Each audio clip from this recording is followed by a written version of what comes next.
guys, Baumhardt here. So today I was talking to someone through Etsy, and I got a special request for a forged belt buckle with a Flint-Striker integrated into it in the style of a belt buckle that Dave Canterbury makes. So I've got this small little coil spring here that I found in the gutter, and so I'm going to try to make this into a Flint-Striker belt buckle. So most of this coil's got this, I think it's a rubber coating over it, so I'm going to just leave this on the forge here. I want to get that kind of burnt off before I start trying to work with it. But probably this piece here, I'm going to get this hot. This will be a small end, and then in here, this will be where the striker is. So we'll just set this here, let some of that rubber get burnt off.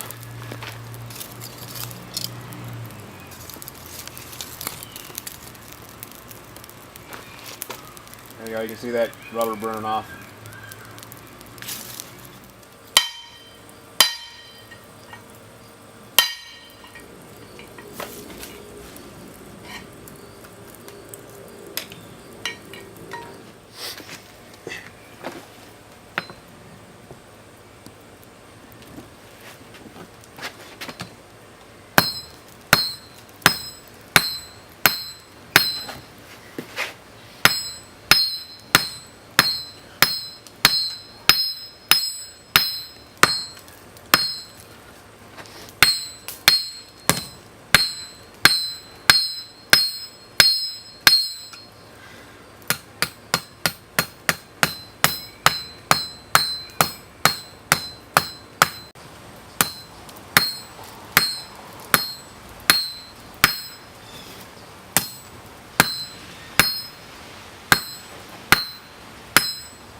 he said he wants to fit a 1 3/4 inch belt, so this should be big enough, probably big enough to fit up to a 2-inch belt. So I'm going to get going on the cross prong here, and he wants to be able to use that prong as an awl, so I'm going to make sure that that has got a good point and is made of good enough steel to be a leather awl.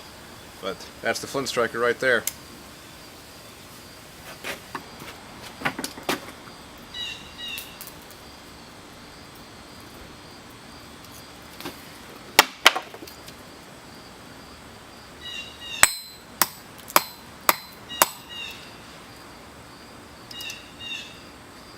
So this is a broken garage door spring that I'm going to be using for the center prong there. We'll see if I can just cut that off with the edge of the anvil. Gotta get this hot again.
Okay, here's what the finished belt buckle Flint-Striker looks like.